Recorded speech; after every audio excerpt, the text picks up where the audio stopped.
진짜 어떤 프론트하고 이제 물어보면서 네네. 이걸 스페이싱을 할 때 네. 상위 개체에 마진을 패딩을 줄 것이냐, 네. 아래 개체에 마진을 줄 것이냐 이런 거 있잖아요. 그거 진짜 취향이에요. 네. 네. 너희 취향이 뭐야? 저 위에 맞으냐? 미안. 난 밑에 맞으냐? 네, 제가 빨리 준비하겠습니다. 수영님도 계신가요? 네, 있어요. 왜요? 욕할라 그랬지. 그냥 물어보면 몸 좀 괜찮아요? 네, 괜찮았는데요. 아니 사실 쉬려고 했는데 일이 계속 있어? 안 쉬는 걸로 해주지. 아니 휴가 취소하세요. 휴가 취소하고. 아, 휴가였어요? 아니, 휴가인데 사람들이 막 일 막 규영이한테 던지고 말이야. 너 몰랐네? 전화 10통이나 왔대? 규영이 오늘 휴가 취소하자. 그래. 휴간지도 몰랐다. 얘기했던 것 같긴 해요, 저한테. 연차라고. 얘기했어요. 얘기했는데 안 들은 거 아니야? 네, 약간 그런 것 같기는 해요. 아무도 듣지 않았어요. 네, 그러면은 진행을 해보도록 하겠습니다. 제가 일단은 또 몇 가지 공유 드릴 게, 사실 캔의 요청이긴 했는데, 이런 것들이 많이 세미나를 좀 뭔가 작업을 하면서 배우잖아요. 우리가 어떤 툴을 쓸 수도 있고, 어떤 기획을 할 수도 있고, 어디서 강연을 들어올 수도 있고, 근데 이게 일단은 1번 계속 자료로 남았으면 좋겠다. 그리고 우리 안에서 그게 계속 나눠져서 다 같이 레벨업을 이제 회사 사람들이 레벨업 했으면 좋겠다 해서 녹화예요? 네, 녹화하려고 해요. 그래서 저만 나와요, 어차피.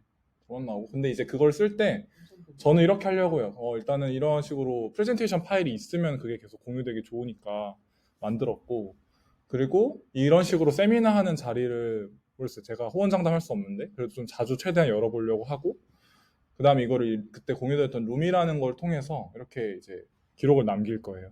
그래서 제 궁극적인 목적은 또 이런 자료들이 조금 편집돼서 사실 유튜브나 링크드인이나 페이스북 같은 데 공유가 돼서 저희 회사의 채용에도 좀 활용할 수 있게 하고 싶거든요. 저희 이런 식으로 내부 세미나도 많이 하고 이런 식으로 너네가 역량 쌓을 수 있다. 이렇게 좀 재생산하려고 하는 거니까 제가 아니어도 또 사업부에서도 이런 거 케이스들이 생겼을 때 공유되는 자리들이 생기면 좋을 것 같다 이렇게 생각이 듭니다. 그래서 오늘 바쁘신데 뭐 오신 만큼 유용한 자료가 됐으면 좋겠는데 사실 네, 딱 아까 말씀드린 것처럼 CMS 컬렉션이라는 기능을 이용해서 로버트가 고객센터를 더 빌드업 할 수 있게끔 하는 거를 목적으로 만들어진 기능이기는 해요. 자료긴 해요. 그래서 사실 제작이나 여기서 이제 CSS, 그러니까 이 제품을 스타일링하는 거 관점에서는 뒤에 설명드릴 좀 내용이 좀 빈약하긴 해요. 그 부분도 제가 좀 요청이 들어오면 이제 제작을 좀 해보도록 할게요. 그래서 시작을 해보도록 하겠습니다. 여기 밑에 설명국이 좀 발표 자료 쪽으로 해주실 수 있나요? 설명 공유를 안 해놨나요? 얼굴밖에 안 보여요. 네. 네, 보이나요? 잘 보입니다. 감사합니다. 네. 네, 볼게요.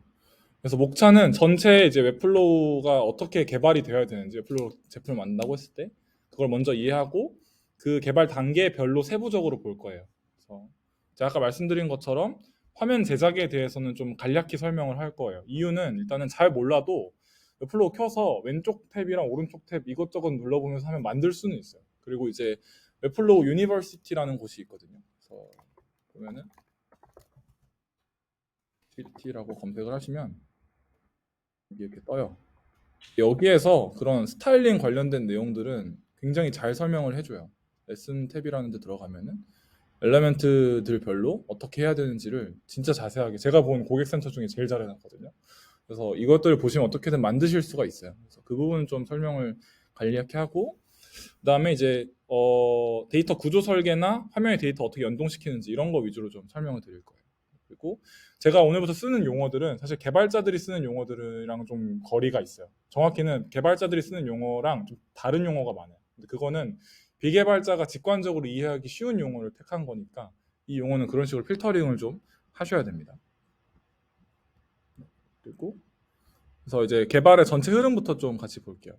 일단 1번 내가 웹플로우로 뭔가 개발해야지라고 생각이 드셨으면 1번 제품 사이즈를 먼저 좀 판단하셔야 돼요. 제품 사이즈를 한다고 하면 이 제품이 어느 정도 볼륨인지, 그 다음에 이 제품 안에서 실제로 수정이 잦은지를 많이 보셔야 돼요.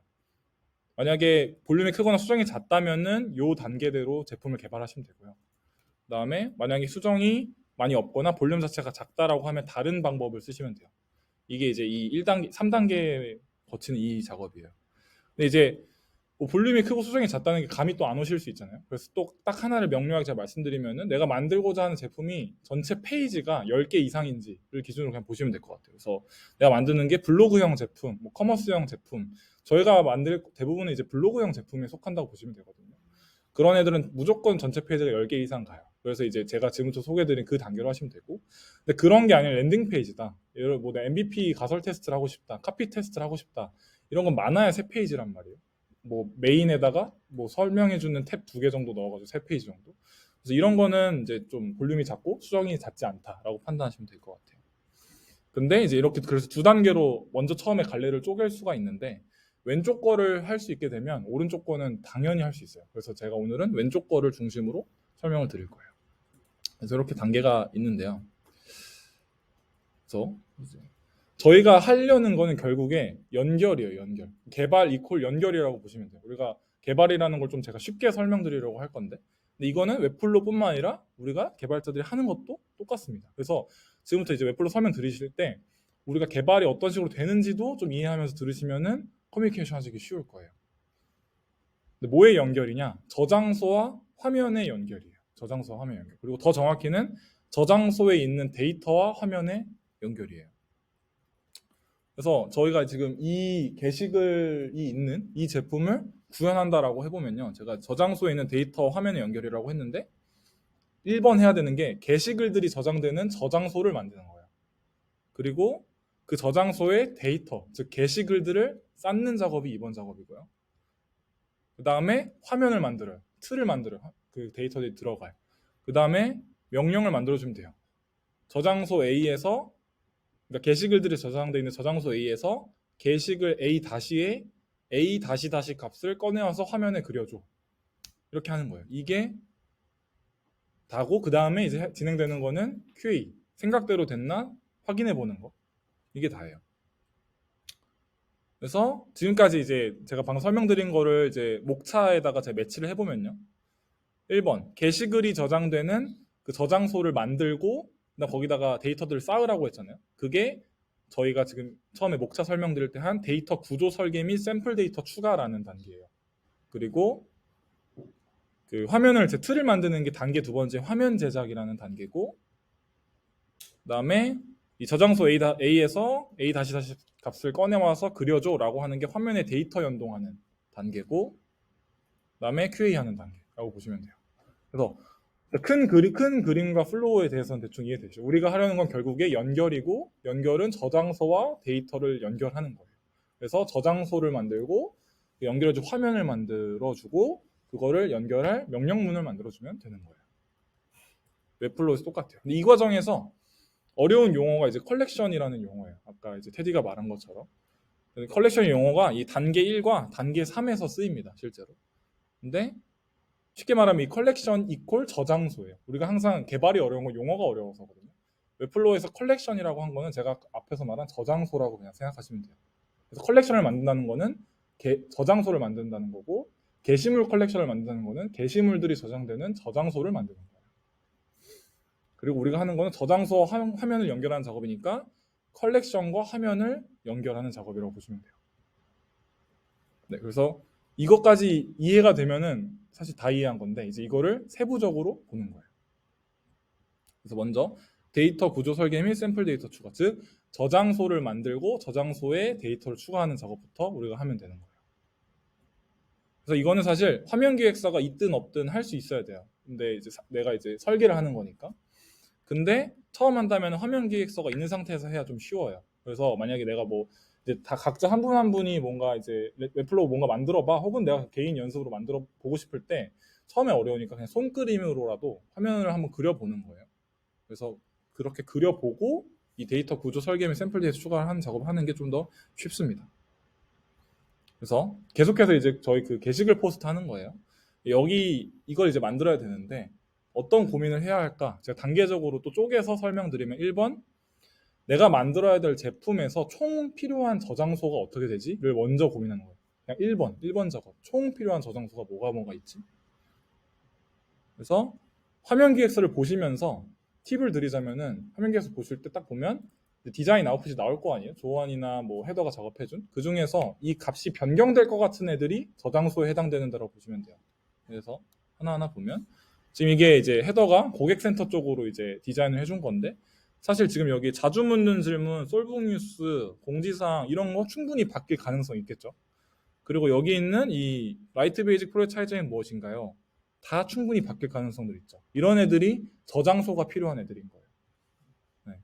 그리고 이제 또 다른 페이지 또 가는 거예요. 그러니까 페이지가 이제 디자인 아웃풋 나온 게 한 10페이지 있다. 그럼 10페이지를 놓고 다 이렇게 이런 식으로 체크를 해보는 거예요. 저는 실제로 이렇게 체크를 해요. 그래서 여기에도 지금 보면은 얘는 뭔가 자료 업로드 가이드가 이 포스트에서는 자료 업로드 가이드일 텐데 또 다른 포스트에서는 다른 게 나올 수 있겠죠. 공지사항도 그렇고 이 저자도 그렇죠. 이런 것들이 다 저장소가 필요한 애들인 거예요. 또 다른 페이지, 여기는 이제 카테고리 목록 페이지인데 여기서도 여기 지금 박스친 영역이 다른 값이 나올 수 있는 다른 카테고리 목록을 내가 본다라고 하면 그런 애들이겠죠. 그래서 사실 이거를 이제 지금 제 설명 들으면은 뭔지 감 오고 어떻게 하면 되겠네 하는데 진짜 이제 문서를 쓰고 한다고 하면 쉽지는 않아요. 근데 이거는 제가 해보니까 경험이 쌓이면 눈에 보이는 것 같아요. 저도 이걸 뭐 연습한 적은 없었고 처음 쓸 때, 두 번째 쓸 때, 세 번째 쓸 때 확실히 어떤 것들이 저장소에 해당되는지가 되게 잘 보이거든요. 그래서 켄이 저한테도 많이 얘기하는데 처음부터 설계를 완벽하게 하려고 하지 마라. 그래서 주신 팁은 이걸 할 때 시간을 정해놓고 그 시간 동안만 최선을 다해보고 더 생각 안 나면 이제 넘어가시면 돼요. 저는 아까 이제 고객센터 쪽 하는 데 있어서는 15분 정도 정해놓고 했어요. 왜냐면 볼륨이 별로 크지는 않아가지고. 근데 우리가 만들 대부분이 고객센터 정도 사이즈일 거거든요. 그래서 15분, 처음 한다면 한 30분 정도 정해놓고 화면 딱 펼쳐놓고 이 작업을 먼저 해보는 거겠죠. 그래서 고객센터에 필요한 저장소는 딱 이 정도예요. 5개 정도. 뭐 더 나올 수도 있겠죠. 근데 제가 15분 동안 생각했을 때는 이 정도예요. 포스트, 게시글들이 저장되는 저장소, 그 다음에 카테고리, 어떤 카테고리들이 있는지 그 데이터들이 저장된 저장소, 그 다음에 카테고리 그 페이지를 쭉 보면은 카테고리 안에 이제 그 자식 카테고리들이 있거든요. 세부 카테고리라고 한글명을 제가 할게요. 그런 애들이 또 그런 정보들이 저장되는 저장소, 그 다음에 키워드들이 저장되는 저장소, 그 다음에 관리자 정보가 저장되는 저장소. 이게 이제 로버트 뭐 이런 로버트에 대한 데이터 이런 게 저장된 저장소겠죠.가 필요하겠다 이런 생각이 들었어요. 그러면 우리는 단계 1에서 단계 1도 이제 스텝이 여러 가지가 몇 개가 있는데 그 중에서 저장소를 설계하는 데까지 완료한 거예요. 제가 말씀드리지만 설명이 지금 좀 긴 거지 이건 15분 내 끝내야 되는 작업인 거예요. 여기까지 이해 안 되시는 분 없으시죠? 설명이 아주 쉽죠? 네. 그럼 그 다음에는 이제 저장소를 이제 설계했어요. 그럼 이 저장소에 어떤 데이터를 저장해야 되는지를 설계해야 되는 거예요. 그게 두 번째 단계입니다. 그래서 포스트부터 저희가 한번 볼게요. 이제 포스트라는 저장소에 포스트 한 개가 저장된다고 할 때 어떤 데이터들이 저장되어야 할까를 생각해 보는 거예요. 이것도 화면 기획서를 보면서 화면 기획서에 이제 포스트에 해당되는 제가 아까 그 박스들을 다 쳤을 거 아니에요? 페이지를 쫙 펼쳐놓고 그럼 포스트는 뭐 분홍색으로 칠 수가 있겠죠?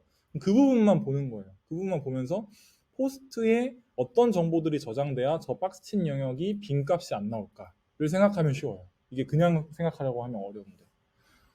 그래서 지금 여기서부터 보면 메인 페이지에 포스트가 쓰이는 곳이 이 영역이 있었어요. 라이트 베이직 프로의 차이점이 무엇인가요? 여기가 안 빌려면 포스트는 항상 제목이라는 데이터를 갖고 있어야겠죠. 그러면은 포스트를 저장할 때는 제목이라는 데이터가 저장돼야 되는구나 라고 정의할 수 있는 거예요. 이렇게 화면에서 그냥 시작하는 거예요. 그 다음에 보니까 썸네일도 여기 그려주네. 그럼 썸네일도 저장해야 되는 거겠죠. 이렇게 그려주는 거예요. 그 다음에 또 다른 페이지 가요. 메인 페이지 쪽 한번 했으니까 여기 이제 여기 해당되는 게 이제 세부 카테고리명이거든요. 그러면 세부 카테고리명도 저장이 되어 있어야 여기 화면 그려줄 때 빈 값이 안 나오겠죠. 또 저장해 주는 거고 키워드도 저장해 주는 거고 저자 정보도 저장해 주는 거고 본문 내용도 저장해 주는 거. 이렇게 하면은 나와요. 포스트라는 저장소에 총 어떤 데이터들이 저장되어야 되는지가 쫙쫙쫙쫙 나와요. 그럼 이 똑같은 작업을 저기 뭐야 그 다른 데서도 다른 저장소에서도 해주면 되겠죠. 그래서 정리를 하면 게시글이 저장되는 저장소 A에 데이터들이 저장될 때 제목, 내용, 세부 카테고리, 키워드 저장 이런 데이터들이 저장되어야 합니다라고 데이터 구조 설계를 할 수 있게 되는 거예요. 저장소에 대해서 설계할 수 있게 돼요. 그래서 이런 걸 마찬가지로 아까 카테고리 저장소 정의했었죠. 그 다음에 관리자 저장소 정의했었잖아요. 거기도 똑같이 화면 기획서 보면서 내가 박스를 쳐놨었기 때문에 그 값이 안 빌려면 어떤 데이터가 저장되어야 될지 정의할 수 있겠어요. 쉽죠? 진짜 오래 안 걸려요. 네. 여기까지 저는 30분 안에 해보는 걸 이제 트라이 해보는 거예요. 그렇게 해놓고 일단 넘어가요. 네. 그 다음에 이제 데이터 구조 설계에서 마지막 단계가 남았어요. 뭐냐면은 얘네들이 저장될 때 어떤 타입으로 저장되어야 되는지까지 정의해줘야 돼요. 자, 이제 웹플로우가 이제 실제로 나오는데 제가 일단은 오늘은 1시간을 잡았으니까 실습은 따로 하지는 않을게요. 화면을 잘 봐주세요. 여기 지금 보면 네, 웹플로우 키면 왼쪽에 이렇게 이 저장소처럼 생긴 얘가 있습니다. 얘가 이제 저장소를 참고로 개발 쪽에서 이런 아이콘을 써요. 네. 그래서 얘를 클릭하면 컬렉션 탭이 나오고 여기 이제 컬렉션 추가하는 거죠. 그 로버트 잘 들려요, 근데? 네. 뭐 딴짓 하나 해가지고. 네, 어쨌든 컬렉션 추가, 저장소 추가를 하게 되면은 여기 이제 컬렉션 필드라는 게 나오고 이 필드 하나하나가 아까 데이터 하나하나예요. 제목, 저자, 카테고리 이런 걸 이제 정의해주는 이제 섹션인데 그래서 add 필드를 하잖아요. 그러면은 이런 식으로 오케이 필드 하나 추가할게. 근데 어떤 타입으로 이 필드는 정의해줘야 돼를 얘가 묻습니다. 그래서 이게 이제 마지막 단계예요. 그래서 보면은 플레인 텍스트, 리치 텍스트 뭐 이런 게 있죠. 네. 그래서 네, 이 부분이 이제 들어가는 데이터 뭐 제목을 저장할 거고 바디를 저장할 거고 저자를 저장할 거고 카테고리를 저장할 거 할 건데 어떤 형식으로 저장할래? 라고 묻는 거예요. 이게 웹플로우뿐만 아니라 우리가 개발할 때도 이 프로세스 그대로 가요. 그래서 제가 이제 포스트 관련해서 실습하고 있는 것만 관련해서 정리를 했어요. 나머지 이제 데이터 타입들은 한번 구글링을 해보면 나옵니다. 아까 유니버시티 들어가도 나와요. 아까 포스트에 우리가 이름 정보 저장하려고 했잖아요. 요거는 플레인 텍스트라는 데이터 타입을 정해주면 됩니다. 그냥 일반 순수한 텍스트가 저장될 거 아니에요. 여기에 플레인 텍스트라고 하면은 우리가 키보드로 칠 수 있는 애들. 키보드로 칠 수 있는 애들은 다 플레인 텍스트. 이미지, 영상, 키보드로 칠 수 없죠. 그러면은 얘는 플레인 텍스트가 아닌 거죠. 뭐 특수 기호 이런 것도 플레인 텍스트 아닐 수도 있어요. 그 다음에 아까 썸네일 이미지 저장해야 되는데 그거는 하나 저장하잖아요. 지금 여기다가 2개 저장하는 거 아니잖아요. 그러니까 멀티 이미지가 아니라 그냥 이미지 저장의 형식을 지정해 줍니다. 그리고 이제 바디 같은 경우는 여기가 조금 이제 중요한데 바디에는 키보드로 칠 수 없는 애들도 들어가야 되죠. 포스트의 본문에는 사진이 들어갈 수도 있고 어떤 링크가 들어갈 수도 있고 뭐 동영상이 들어갈 수도 있고 혹은 볼드, 이탈릭 혹은 폰트 사이즈가 16, 15 이런 식으로 키보드로 정의할 수 없는 것들이 다 들어갈 수 있잖아요. 그런 애들은 리치 텍스트라는 타입을 지정해 줘야 돼요. 근데 이걸 이제 만약에 잘 모르고 플레인 텍스트 하면은 오류가 나고 어디서 오류 나는지 모르죠. 네, 이런 개념에 대한 이해가 없으면은 네. 그래서 왜 플레인 텍스트가 아닌가요가 아까 그 설명이에요. 그다음 뭐 여기서 내가 예를 들어서 어떤 걸 인베드 하고 싶어. 타입폼을 여기다 인베드 하고 싶어. 이건 이제 코드가 필요한 거거든요. 이런 것들도 다 리치 텍스트라고 정의를 해줘야 코드를 갖다 붙일 수가 있어요. 네. 그 다음에 아까 세부 카테고리 같은 경우는 레퍼런스라는 이제 타입을 지정해 줍니다. 이건 왜 레퍼런스냐? 세부 카테고리 똑같이 그냥 플레인 텍스트 같은데 왜 레퍼런스냐라고 생각할 수 있겠어요. 그죠? 그래서 플레인 텍스트가 아닌 이유, 레퍼런스 뭔지를 설명드릴게요.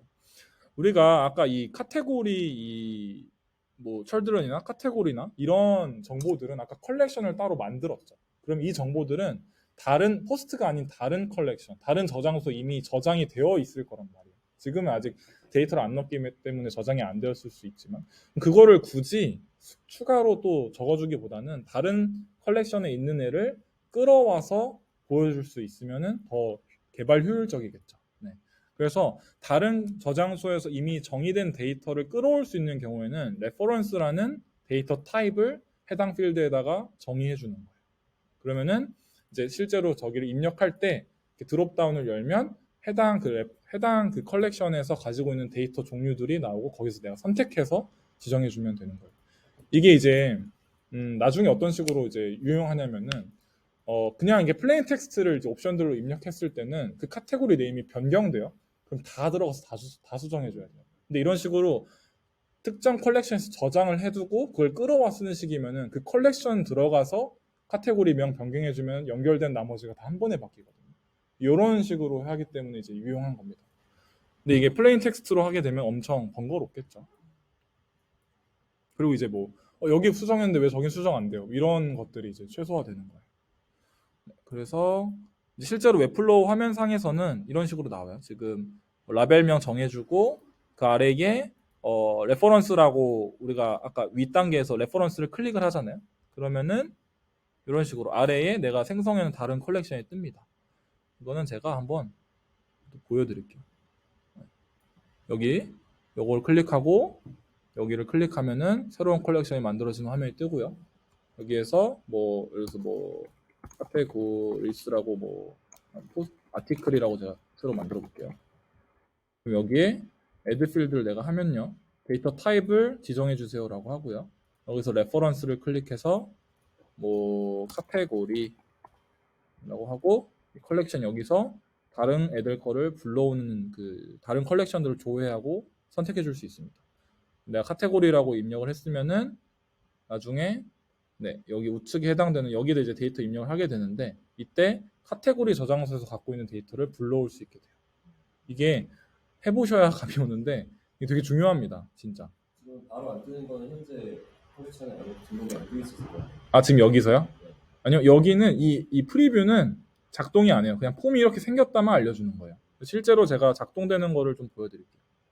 보여드리면 포스트 들어갔을 때 내가 이제 새로 생성을 하잖아요. 굉장히 느리네요. 그럼 여기 카테고리 철들은 있죠. 여기서 이렇게 선택할 수 있게 뜹니다. 그리고 얘네들은 뜨고요. 카테고리도 이렇게 뜨죠. 그리고 얘네들은 자 라이선스 이용과의 솔북이라는 게 있었잖아요. 여기에서 제가 등록해둔 애들입니다. 우리가 지금 만들고 있는 필터도 이런 식으로 가는 거예요. 필터에 대한 거를 저장해놓고 필터 뎁스 1에 대한 거 테이블이 하나, 그러니까 컬렉션이 하나가 있고 뎁스 2에 대한 컬렉션이 또 하나가 있고 이런 식으로. 그리고 특정 포스트는 특정 필터 1 뎁스 값을 갖고 있고 특정 필터 2 뎁스 값을 갖고 있고 이런 식으로 물려서 들어오는 거라고 보시면 돼요. 그래서 이런 식으로 하고요. 그다음에 아까 이제 포스트 계속 이어서 하고 있었는데 아까 카테고리 철들은 했잖아요. 비슷한 성격의 키워드도 똑같이 키워드라는 컬렉션을 아까 저희가 만들었으니까 레퍼런스로 긁어오면 되겠죠. 그리고 어서도 아까 어드미니스트레이터라는 관리자라는 컬렉션 만들었잖아요. 거기에서 로버트라는 그 저자를 긁어오는 거기 때문에 얘도 마찬가지로 레퍼런스로 설정해 주시고 그다음에 그 연결되는 컬렉션을 뭐 어드미니스트레이터 내가 저장했던 다른 저장소 명들을 선택해 주면 되는 거예요. 여기까지 이해 다 되시나요? 네. 혼자 하실 수 있어야 돼요. 이 설명 들으면서 계속. 네. 그러면은 아니요. 네, 그러면 우리가 단계 1을 다 한 거예요. 데이터 구조 설계와 저희가 이제 샘플 데이터 추가해야 되네요. 데이터 구조 설계까지 다 한 거예요. 그래서 이 작업을 똑같이 다른 저장소도 해주면 되는 거예요. 그래서 이것까지 하는데 저는 한 1시간 15분? 그러니까 설계까지 하는 데는 또 한 45분 정도. 그래서 이렇게 시간 정해놓고 다 해보는 거죠. 그다음 그래서 웹플로우에 적용하면 뭐 어떻게 나온다 이런 얘기 있고요. 그다음에 제가 이 웹플로우에서 실제로 어떻게 되는지 실습하면서 보여드리려고 한 건데 이거는 그럼 스킵을 하도록 하겠습니다.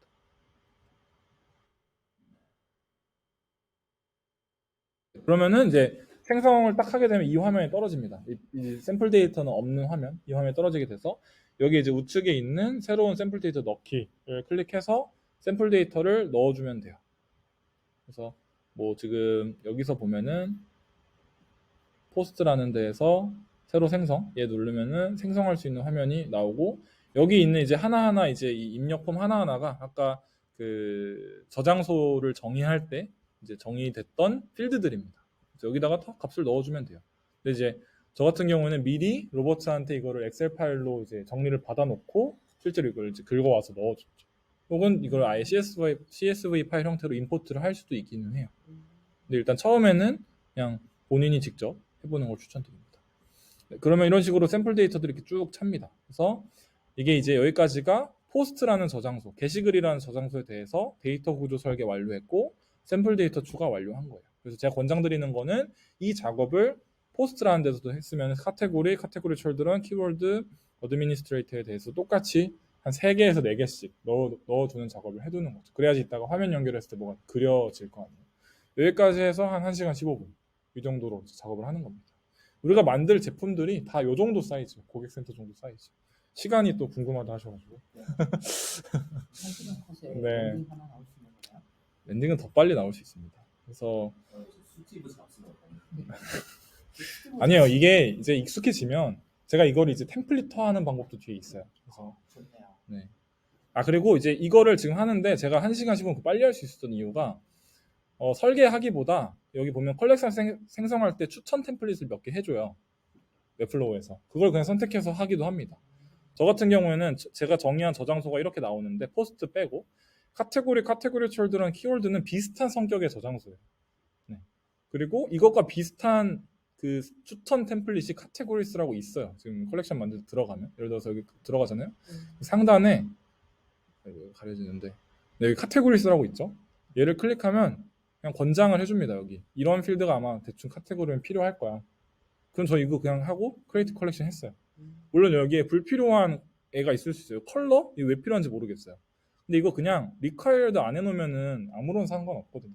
물론 나중에 이제 QA 할 때는 이런 애들 다 지워주시는 게 좋아요. 지워주시는 게 좋긴 한데 뭐 처음에는 일단 설계하는 거니까 저 같은 경우에는 그래서 어떻게 했냐면은 포스트는 제가 직접 했고 왜냐면 그건 조금 특이한 케이스니까 그다음에 얘네 3개는 어쨌든 카테고리 성격이네. 그러면 그냥 이거 아까 네 죄송해요. 요거 선택한 다음에 그냥 크리에이트 컬렉션 했어요. 뭐 1분 안에 되죠. 네. 그리고 아까 어드미니스트레이터 관리자 이건데 결국에 이게 포스트의 어서에 해당되는 거잖아요. 그죠? 이것도 어서라는 템플릿이 있어요. 이거 그냥 해서 크리에이트 해주면 됩니다. 그래서 빨리 할 수 있는 거예요. 네, 그러면은 저장소별 컬렉션 다 만들고 샘플 데이터까지 다 해서 단계 1이 끝납니다. 그럼 이 두 번째 화면 제작을 하면 돼요. 자, 단계 1이 제일 어렵고 뭐 쉬웠을 수도 있는데 지금까지 설명드린 게 제일 어렵고 제일 복잡한 부분이에요. 여기 하면 이제 나머지는 쉽습니다. 그래서 틀 만드는 작업인데 몇 가지 접근법이 있어요. 제가 이걸 이제 자세하게 이제 기능 하나하나 설명드리지 않을 건데 정석은 아까 말씀드린 유니버시티 거기 들어가서 강의들 보면서 학습하고 직접 만드는 게 정석이고요. 이걸 많이 하셔야 나중에 이제 뒤에 설명드릴 꼼수를 할 때도 내가 커스터마이즈 하기가 쉬워져요. 그래서 저는 어떻게 했냐 출퇴근하면서 봤습니다. 그냥 하나씩. 제가 지금 필요한 내가 오늘 특정 이제 그 페이지를 만들어야 되는데 그래서 내가 탭을 만들어야 여기서 막혔어요. 얘를 1시간 동안 끙끙대지 않고 이건 강의를 들으면 해결해 줄 테니까 퇴근할 때 탭에 해당되는 강의를 찾아서 들어야지 하고 그냥 퇴근하면서 봤어요. 그러면은 보면서 내가 막혔던 부분에서 어디 기능들을 활용하면 이게 풀리는지 보이거든요. 그거 메모해둔 다음에 다음날 아침에 푸는 식으로 이제 그렇게 연습을 했어요.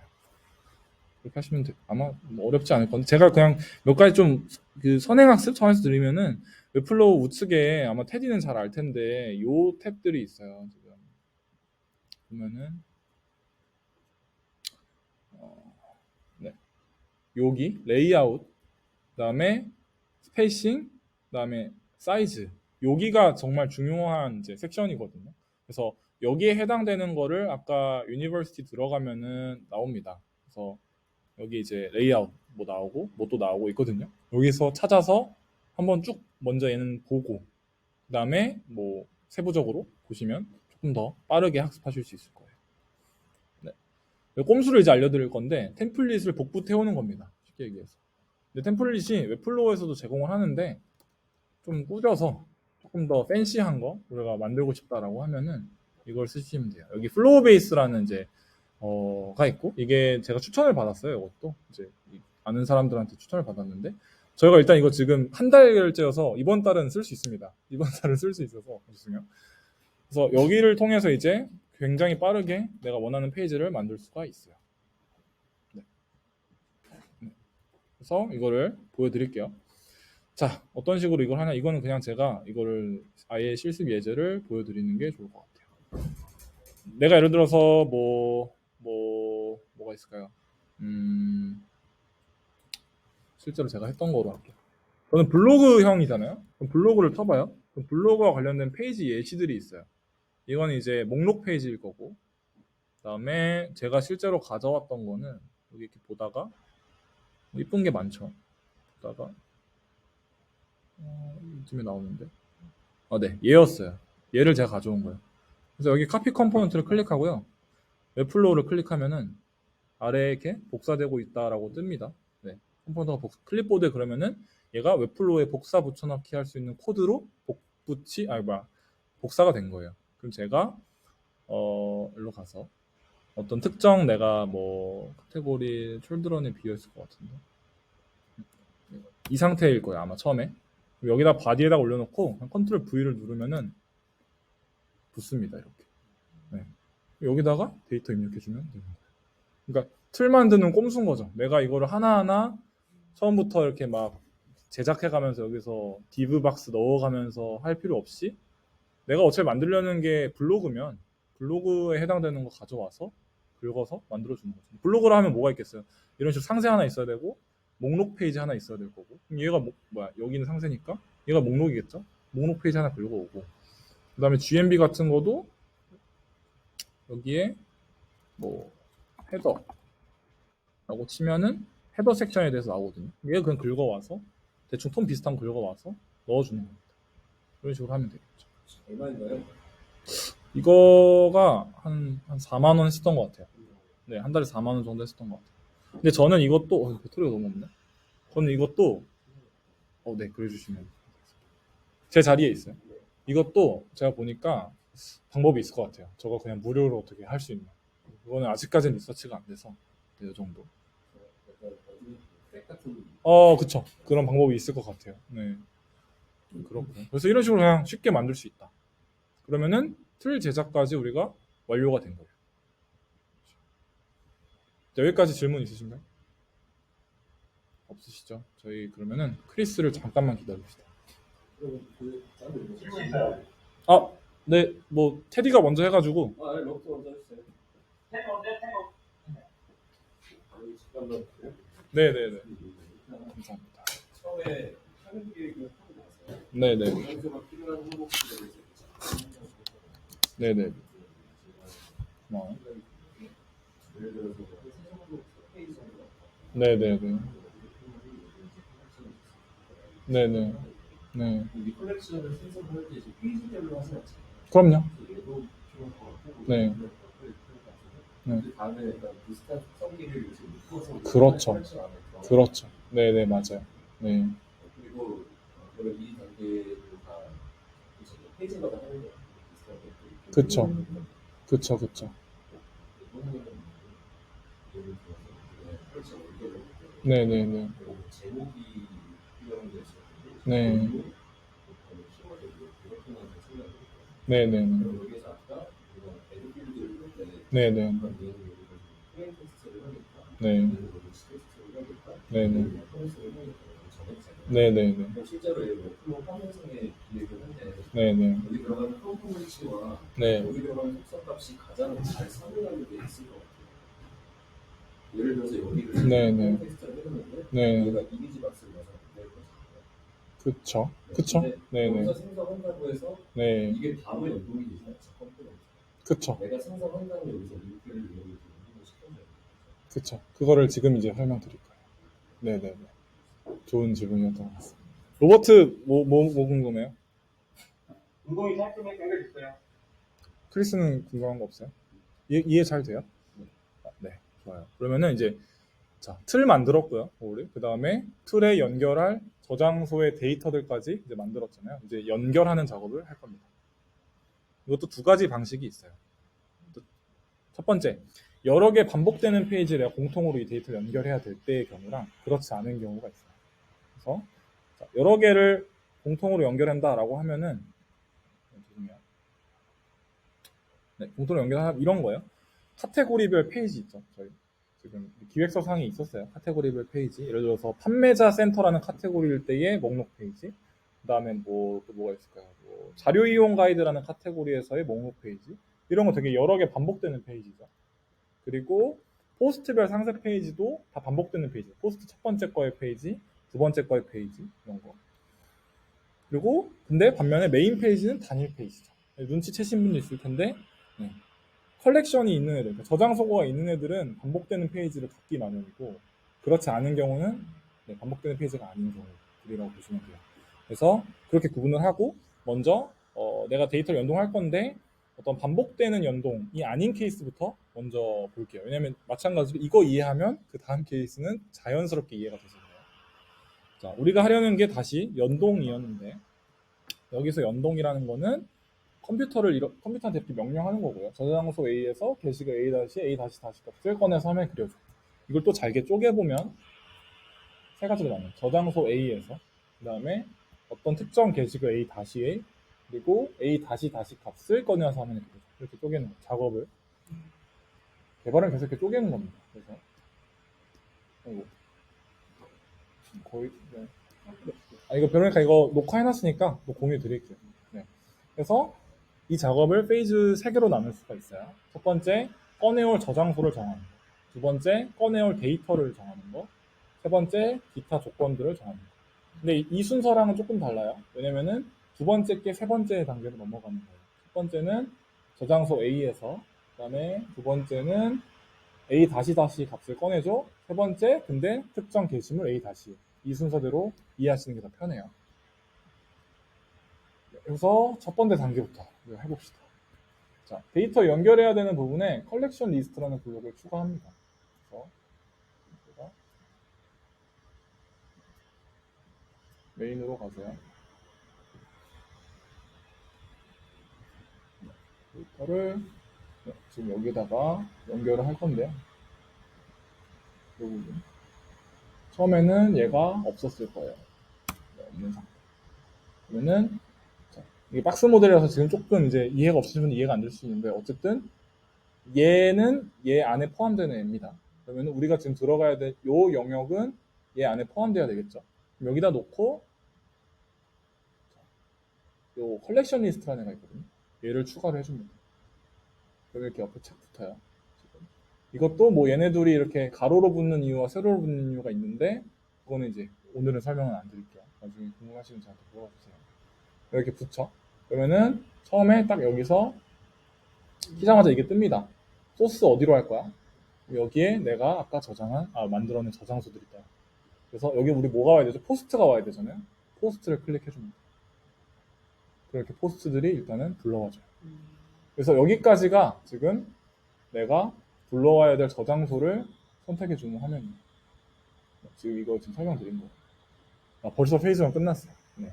데이터 꺼내올 저장소를 정하고요. 그 다음에 꺼내올 데이터를 정하는 단계예요. 자, 여기다가 우리가 긁어와야 되는 게 지금 포스트의 네임 값이죠. 제가 아까 데이터 구조 설계할 때 네임이 있었잖아요. 이제 이런 이해 때문에 데이터 구조 설계가 되게 중요한 거예요. 그래서 여기서 포스트에다가 이제 네임을 붙여올 건데 네임에 해당되는 애를 이 안에다가 넣어줄 겁니다. 근데 넣어줄 때 이 리스트에 넣어주는 게 아니라 얘를 쭉쭉 열고요. 여기서 많이 이제 길을 잃는데 아이템에 넣어줘야 됩니다. 리스트에 넣어주는 게 아니라 아이템에 넣어줘야 돼요. 아이템에다가 텍스트 블럭이겠죠? 저희가 써야 되는 거는 텍스트 블럭을 넣어줍니다. 그러면은 지금 포스트에 해당되는 샘플 데이터가 이만큼 있다는 거고요. 거기다가 지금 어떤 값을 데이터를 연동할 건지 안 정해줬기 때문에 얘가 샘플로 긁어온 건데 여기다가 get text from post를 클릭해주면은 select field, 무슨 필드 불러올까? 즉 어떤 데이터 불러올까 물어보고요. 여기에 저희가 아까 구조 설계에서 저장해놓은 필드들이 뜹니다. 그러면은 여기에 이제 예를 들어서 그런 게 있어요. 지금 플레인 텍스트잖아요. 텍스트 블럭이라는 애는 리치 텍스트가 들어갈 수가 없어요. 이런 것들 때문에 그 리치 텍스트 데이터 타입 이런 선정하는 게 굉장히 중요하고 어려운 부분입니다. 네임을 이렇게 클릭해주면 네임을 가져다가 넣어줍니다. 이게 데이터 연동입니다.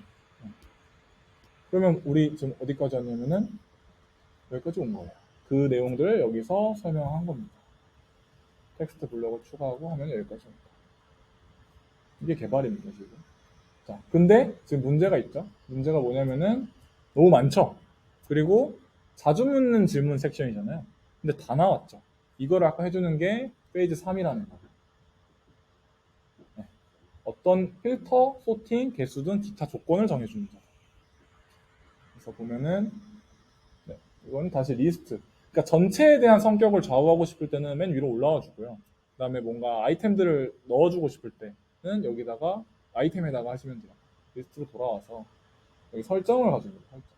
이것도 조금 더 간략히 설명드리면 여기는 좀 설정에 관련된 내용이고 로직이나 뭐 이런 거 관련된, 그리고 여기는 그냥 스타일링 하는 데 관련된 내용입니다. 이거는 스타일링은 적어도 아니잖아요. 우리가 지금 하려는 게. 그러니까 그렇게 구분하세요. 스타일이 아니면 일단 두 번째를 봐라. 네, 여기 보면은 필터라고 있어요. 얘가 내 때문에 안 보이네. 무슨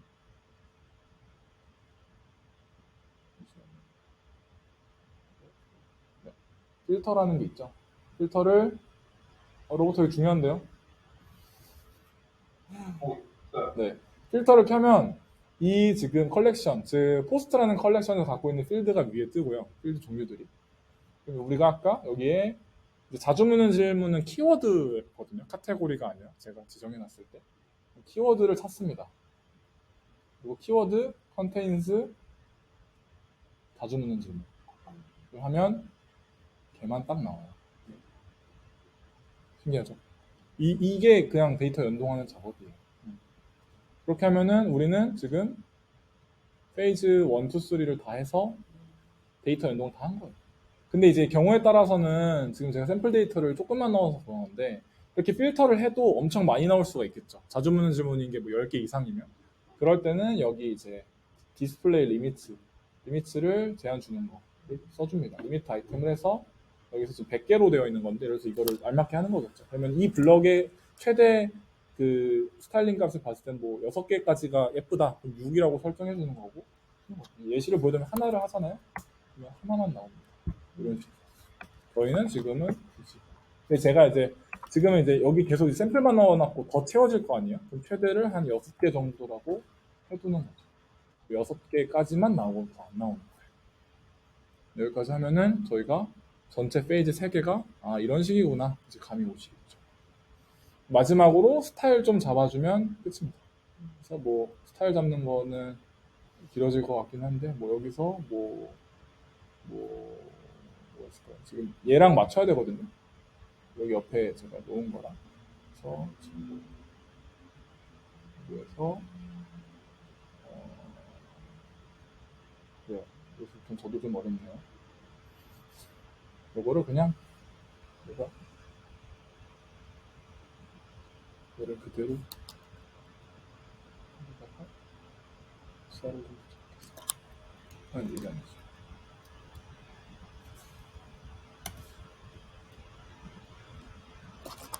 제가 스타일을 갖고 있어서 얘를 그대로 복사해 놓고 이것도 이제 활용한다고 하면 하나만 만들어 놓고 스타일 하나 만들어 놓고 복붙 한 다음에 그쵸 필터만 바꿔주면 되죠.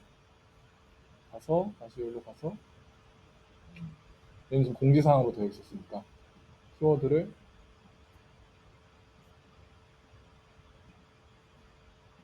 다시 자전거 이름으로 바꿔주시면 되겠죠. 그래서 한 벌 만들어 놓고 복붙하면 돼요. 네. 그러면은 템플릿 가져서 써도 돼요. 그쵸. 심지어는 제 거를 가져가서 쓰셔도 되는 거예요. 자, 그러면 이제 이어서 두 번째 거 여러 개 반복되는 페이지에 공통으로 연결하고자 할 때가 남았는데 아까 이제 포스트별 상세 페이지 있었잖아요. 이걸 해볼 거예요. 근데 이것도 원리는 똑같은데 단 하나 차이점이 있다면 컬렉션을 제가 만들면 페이지 갔을 때 이렇게 컬렉션 페이지가 있어요. 컬렉션 만들면 무조건 생성이 되거든요. 아까 저희가 여기다가 예시를 틀을 복붙해 놨었잖아요. 여기서 시작하는 건데 이 컬렉션 페이지의 특징은 아까 그 컬렉션 리스트라는 그 컴포넌트를 애드하지 않아도 기본적으로 여기에 이 설정 아이콘이 있고 그 컬렉션에서부터 값을 불러올 수 있게 해줍니다. 그래서 여기서 이제 불러올 수 있게 해줘요. 근데 얘는 지금 제가 카테고리 철드런에다가 연결을 해놔서 이제 좀 부정확하니까 뭐 여기 포스트에 있다라고 해놓으면은 여기에 지금 제가 어떻게 해놓은 거냐면은 포스트에서 네임을 연결해 놓았던 거예요. 처음에는 얘가 이런 식으로 있었겠죠. 아까 그 영어 있었던 것처럼 거기다가 얘를 클릭해서 설정값 열어서 포스트란 저장소랑 연결해 거기서 네임이라는 값을 여기다가 그려줘 하는 거예요. 그래서 컬렉션 페이지들은 다 이렇게 이용할 수가 있는 거예요. 그리고 그 이용하기 위한 틀을 아까 여기서 그냥 긁어온 거죠. 그래서 실제로 요거 만드는데 진짜 얼마 안 걸렸어요. 그냥 이 페이지 만드는데. 아까 오히려 메인은 제가 하나하나 잡아야 돼서 오래 걸렸지. 이거는 진짜 한 5분 만에 그냥 해버렸거든요. 네, 그런 식으로 하면 됩니다. 그런 게 시작이다. 아까 복붙한 탭을 하면 1분 만에 된다. 그리고 여기는 컬렉션 리스트 추가 없이 디폴트로 해당 컬렉션 데이터를 연동할 수가 있다. 그런 얘기고요.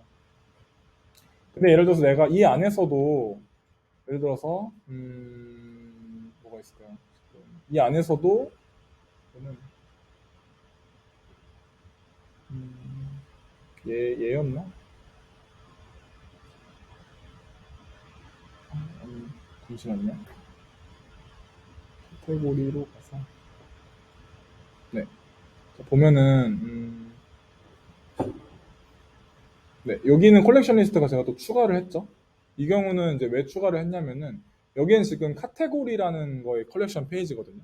그래서 기본적으로 여기 불러올 수 있는 거는 카테고리라는 저장소에 저장된 데이터들인데 지금 얘는 카테고리 촐드런에 해당되는 저장소 데이터예요. 그리고 얘는 포스트에서 불러올 수 있는 저장소 데이터예요. 이런 경우에는 이 카테고리 그 컬렉션 페이지 안에서 또 그 카테고리 컬렉션 리스트라는 블록을 추가해서 불러와 준 겁니다. 네, 그렇게 이해하시면 돼요. 그래서 여기서도 지금 제가 화면을 보여드리면은 여기가 좀 버벅이네요. 네, 이 안에서 처음 이걸 이 아래다가 추가하면 되겠구나. 네, 여기다가 놓고 컨테이너 안에 이 아래에다가 추가해 볼게요. 제가 이거를 또 망치기 싫어가지고 여기다가 컬렉션 리스트 똑같이 추가를 하고요. 아까랑 기본 원리는 똑같아요. 어떤 거? 여기 똑같은 거 만들어 볼 거예요. 카테고리 숄드런을 불러옵니다. 그리고 거기서 아까 했으니까 좀 빠르게 텍스트 블럭을 여기다 추가하고요. 실수. 아까 아이템에다가 해야 된다고 했죠. 아이템에다 안 하니까 얘가 지금 안 넣어준 거예요. 아이템에 놓고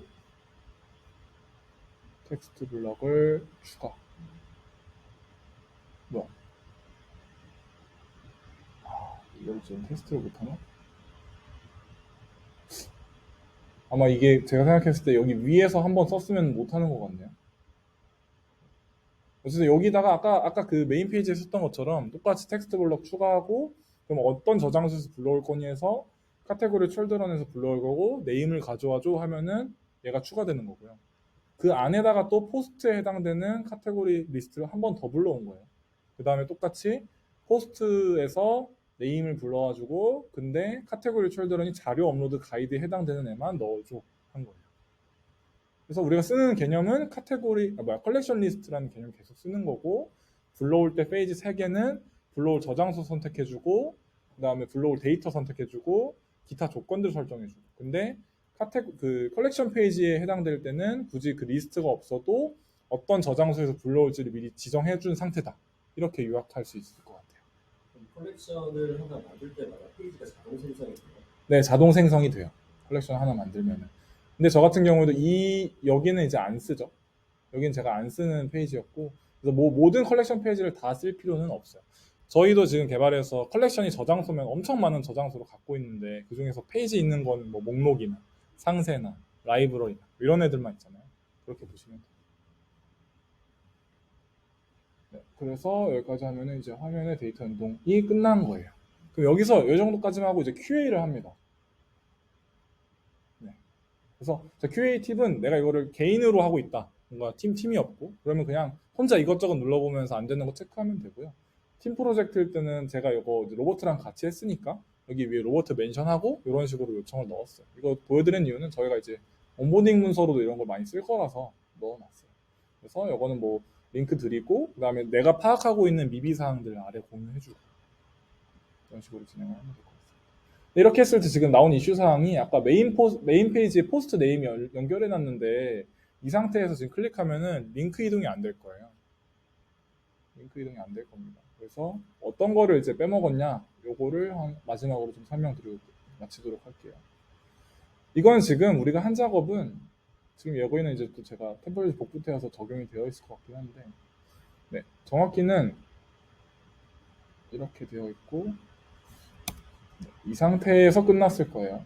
그래서 얘를 퍼블리시를 우리가 해보면 이거 퍼블리시하는 방법입니다. 위에 퍼블리시해서 이걸 누르면은 얘가 지금 현재 상태를 퍼블리시 하고요. 그리고 여기로 들어가면은 그 링크로 딱 가요. 이건 뭐 다 보셨을 텐데 딱 뜨잖아요. 자, 링크 이동이 안 되죠. 그리고 얘는 링크 이동이 되죠. 네. 이 차이는 QA 하면서 제가 발견한 거예요. 일단은 그래서 어떻게 바꿔야 되냐, 여기다 링크 블럭을 넣어 주셔야 돼요. 이 위에다가. 그 링크 블럭도 컬렉션 리스트와 관계가 있기 때문에 제가 보여드릴게요. 넣어주고요.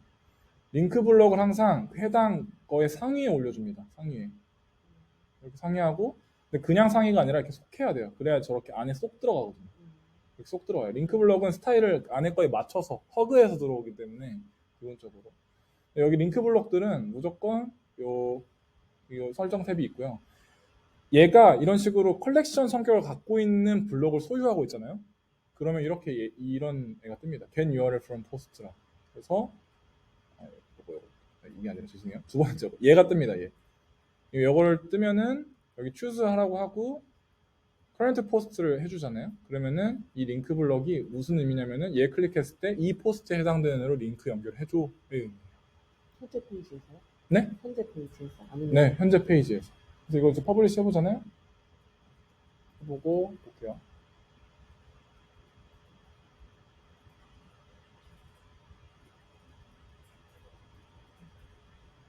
혹시 왜 이렇게 느려? 네, 됐네요. 그래서 보면 이제 저희가 귀신같이 여기에 클릭했을 때 여기로 넘어가요. 링크를 넣어준 거예요. 여기로 가면 여기로 넘어가요. 이것 같은 경우 지금 밑줄이 있잖아요. 링크 블럭은 기본적으로 저 속성을 가지고 있거든요. 이런 거는 뭐 스타일에서 없애주면 돼요. 그래서 링크 안 보이네. 밑줄 보이시는 분? 알겠네요. 얘 이거 X 하면은 사라집니다. 이런 식으로 이제 해주시면 되겠죠. 그림에도 똑같이 그렇게 링크 넣는 거예요? 그림에도요? 네, 그림도 똑같아요. 그림도 그러니까 링크가 넣을 일이 있을 때 무조건 링크 블럭을 쓰시면 되거든요. 그림이라는 컴포넌트 생성하고 그 위에 상위로 링크 블럭을 넣어주시면 돼요. 컬렉션이 연결 안 돼 있는 경우는 사실 제가 이것도 컬렉션으로 만들었어야 되는데 이제 처음에 컬렉션의 개념을 모르고 만들어가지고 여기는 이 위에 섹션은 컬렉션이 아니에요. 걔네들은 가령 이렇게 생긴 박스 생성한 다음에 그 위에 링크 블럭 넣고 이거는 그냥 이제 링크를 그냥 하나 따서 넣어놨어요. 근데 이것도 하나하나 수작업이고 그다음에 만약에 얘가 바뀌어요? 그러면 이거 다 수정해줘야 되는데 컬렉션을 활용하면은 그냥 커런트 페이지를 계속 보내줄 테니까 그 수정할 일이 없겠죠. 저기서 연결된 커런트 페이지가 어디에 있어요? 정확히는 여기에 불러온 그 게시물 저장소의 데이터에 해당되는 A의 링크죠. 그 링크는 어디서 설정을 지금 여기서 불러올 때 포스트의 네임을 불러오잖아요. 그래서 네임이 얘인 거를 불러오고, 그럼 얘는 이제 라이트 베이직 프로의 차이점이 무엇인가요? 라는 네임을 가지는 데이터의 모든 데이터를 갖고 있는 거예요. 그 중에 하나가 이제 링크 데이터겠죠. 그래서 지금 여기 컬렉션 보면은 이런 식으로 작동한다 보면 돼요. 라이트 베이직 프로의 차이점이 무엇인가요? 라는 데에 가면 네, 이렇게 18이 있거든요. 슬러브라고 해서. 그러면 얘는 항상 이걸 갖고 있어요. 이 링크를. 포스트 뒤에 18번이라는. 그래서 얘가 그려줄 때 어떻게 하는 거냐면은 이런 원리예요. 뒤에 포스트니까 페이지에서 뒤에 포스트를 갖고 있는 애가 얘네거든요. 열로 이동시키고 18번 슬러그를 갖고 있는 애의 데이터를 여기다가 뿌려지는 거고, 걔가 다시 그 슬래시 18번이라는 링크를 갖고 있는 애고, 걔를 메인 페이지에서 클릭했을 때 일로 이동시켜줘 라고 하는 거예요. 네. 그러면은 여기까지. 그래서 이런 것들을 이제 QA를 하면 됩니다. 링크 설명에 대해서 여기서는 쭉 얘기한 거고요. 그래서 한번 이제 이 PPT 다시 보시면서 팔로우업을 하시면은 또 이해되실 거예요. 제가 차근차근 단계별로 다 캡처 떠났으니까. 그 다음에 이제 QA 하면서 오타, 뭐, 기능, 그 다음에 아까 컬렉션 저희가 굉장히 빠르게 쳤잖아요. 그래서 불필요한 필드들이 생성됐을 수도 있고, 뭐 컬렉션 명이나 필드 명이 좀 부정확한 경우들이 있을 수도 있어요. 특정 컬렉션을 만들었는데 그 다음 컬렉션을 만들려고 했더니 두 개의 필드명이 비슷해서 내가 나중에 헷갈리겠다라거나 이런 것들이 이제 QA 과정에서 잡습니다. 아직은 데이터가 샘플 데이터들밖에 없기 때문에 이때 잡아도 무방해요. 이때 안 잡아놓으면 이제 나중에 지금은 이제 데이터를 우리가 직접 넣는 시기여서 논이슈인데 나중에는 이제 제가 다음 이런 자리가 또 있으면 이제 사용자가 직접 이제 포스트를 생성할 수 있는 기능들을 만들 수가 있거든요. 그때 이제 이슈가 생겨서 데이터 구조가 잘 설계가 안 돼 있으면 그런 것들은 이제 QA하면서 좀 정리하면 되고 그러면 이제 이렇게 완성이 되는 거죠. 그래서 여기까지가 이제 첫 번째 단계. 내가 만들 제품 사이즈를 판단한다. 그래서 내가 그냥 간단한 페이지면 랜딩 페이지 같은 경우에는 그냥 뭐 저 컬렉션까지 굳이 만들 필요가 없는 거예요. 쉽게 얘기하면은 아까 플로우 베이스에서 랜딩 페이지 같은 거 하나 템플릿 따와서 가져올 수도 있고 그렇게 하시는 게 가장 빠르고요. 내가 만들려는 게 좀 블로그형 제품에 가깝다. 그런 경우에는 이제 제가 말씀드린 단계에 따라서 하면 되는 첫 번째가 데이터 구조를 설계한다. 그 다음에 샘플 데이터를 넣고 두 번째가 화면을 제작해 본다. 근데 그 화면을 제작할 때는 플로우 베이스나 이게 좀 서치하면 더 나와요. 왜냐면 저게 이제 디자인 외주 스튜디오에서 만든 사이트거든요. 저런 게 스튜디오마다 있어요. 그래서 그런 게 더 나올 수도 있고요. 그거 틀을 가져와서 틀을 만든다. 그 다음에 데이터를 연동해 주는데 그때 컬렉션 리스트라는 기능을 이용한다. 이러면은 간단한 사이트를 내가 개발자 도움 하나 없이 만들 수가 있습니다. 실제로 뭐 디스콰이엇이나 이런 실제로 이제 웹플로어로 만들어도 유명한 애들이 다들 기본적으로 이런 기능들을 베이스로 하는 거예요. 저장소를 만들고 데이터를 넣고 그걸 화면을 만들고 연결시키고 저희 그 솔보 커뮤니티 같은 것도 다 이렇게 만들 수 있어요. 그때는 또 필요한 저장소가 뭐겠어요? 좋아요라는 저장소, 댓글이라는 저장소 뭐 이런 것들이 이 고객센터에서 조금 더 추가되면 되겠죠. 그 정도입니다. 그래서 뭐 제가 사실 이 과정에서 또 스터디 해봤던 거는 가입 로그인 구현하는 기능, 아까 말씀드린 유저가 직접 포스트를 생성하는 기능. 제가 뭐 커뮤니티 만든다고 하면 저런 기능이 필요할 거 아니에요. 그 다음에 이제 화면별로 제한을 주는 거. 로그인한 유저만 저 화면에 접근할 수 있게. 이런 기능들이 스터디를 해서 알게는 됐어요. 검색하는 기능. 그래서 이런 것들은 혹시 뭐 근데 이것도 강의자를 만드는데 오래 걸리니까 그래서 혹시 뭐 이런 거를 지금 하려고 하는데 혹시 알고 있는 거 있으면 정리가 됐으면 좋겠다라고 하면은 제가 지금까지 아는 정도는 여기 정도까지거든요. 이런 거는 한번 요청 주시면 제가 한번 정리해 보도록 하겠습니다. 일단 고생 많으셨고 질문 마지막으로 있으신 분 있으세요? 없으세요? 있어요. 예를 들어서 아까 여기에 네. 트레이냐, 위치냐, 레퍼런스냐 이런 것들이 있었고 네. 진짜 생존보자 컬러 같은 것도 있었잖아요. 네네. 그런 거는 직접 사용을 해봐야 되잖아요. 네네. 혹시 그거를 하나하나 지금 다 알고 계신 상태? 컬러는 네. 있어야 아, 그게 이제 근데 사실 이제 감인 거죠. 네. 그게 감인 거고 나중에 예를 들어서 이제 지금 여기에는 없는데 사실 웹플로어 자동 생성해주고 있긴 한데 그 게시물이 처음 생성된 날짜, 그 다음에 뭐 삭제된 날짜, 삭제됐는지 생성됐는지 상태 여부값 이런 게 사실 다 필드에 있어야 돼요. 근데 지금 제 설명 들으시면서 그거 생각해 보신 분은 없으실 거예요 아마. 그리고 실제로 저희 디자인 팀도 이번에 클래스를 역계획할 때 이런 과정들을 했는데 처음에 다 못했어요. 그런 거 생각을.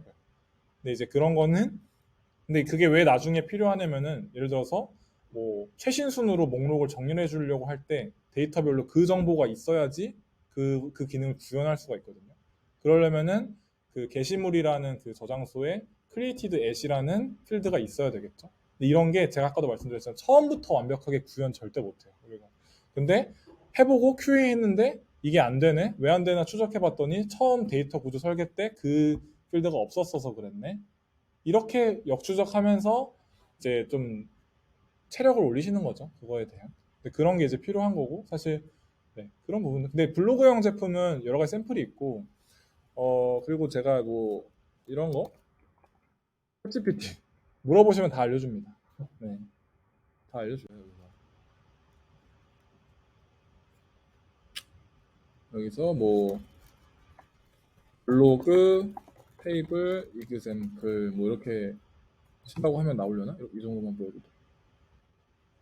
나오죠? 가장 되게 간단한 거긴 한데 이게 하나하나가 지금 필드예요. 아니네요. 이게 필드네요. 포스트 아이디라는 필드가 있어야 되고 그때 데이터 타입은 이걸로 해. 타이틀이라는 필드가 있어도 그때 데이터 타입은 이걸로 해. 이런 걸 이제 다 얘가 알려줍니다. 그래서 근데 데이터 타입 이거까지 될 수 있을지 모르겠네요.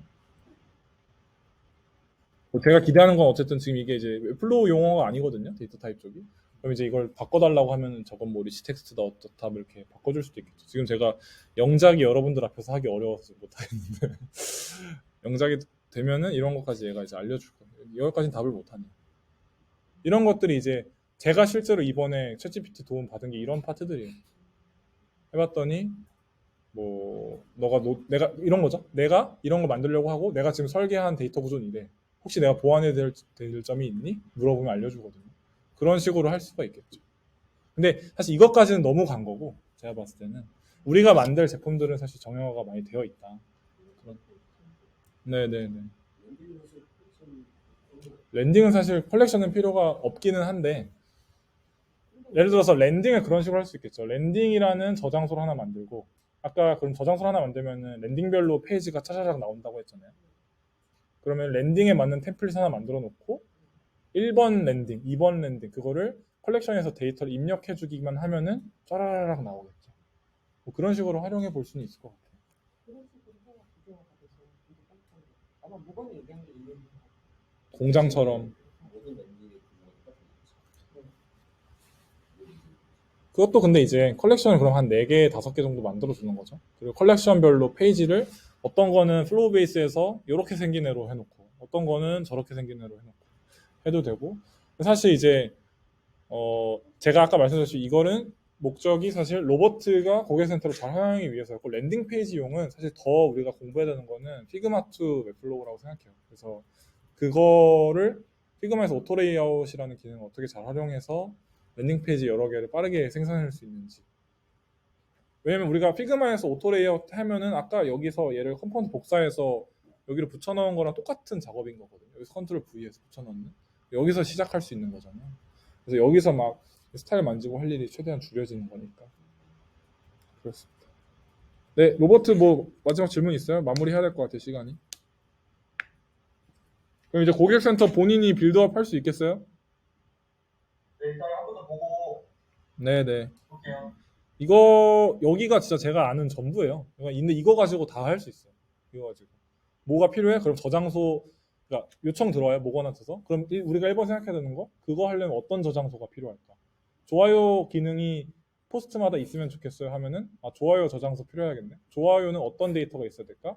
좋아요를 누른 사람이 누군지에 대한 데이터. 그다음에 네, 좋아요 했을 때 어느 포스트에다가 했는지에 대한 데이터. 이런 것 혹은 좋아요 타입 그게 좋아요인지 싫어요인지에 대한 데이터 이런 것들 이제 설계를 한번 하고 하는데 당장 상상하면 어려우니까 그려본 다음에 이게 되려면 이런 게 있어야 되겠구나 하고 컬렉션 만들고 해당 틀 만들고 연동해 주면 됩니다. 혹시 컬렉션에 들어가는 데이터가 네, 가변적일 수 있나요? 예를 들어서 클래스라고 그게 가능은 한 것 같은데 제가 아직 거기까지 리서치는 못했어요. 그거는 이제 어트리뷰트라는 거를 써가지고 외부 기능을 써가지고 이제 여기에 저장되는 데이터가 특정 곳에서 일어난 액션들을 카운트해줘서 나온 합을 넣어줘 이렇게 할 수는 있더라고요. 거기서부터 되게 어려워지긴 해요. 거기에 필요한 네네네 맞아요.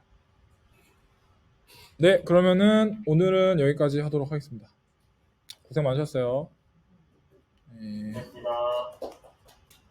고맙습니다. 본인이 거 만들어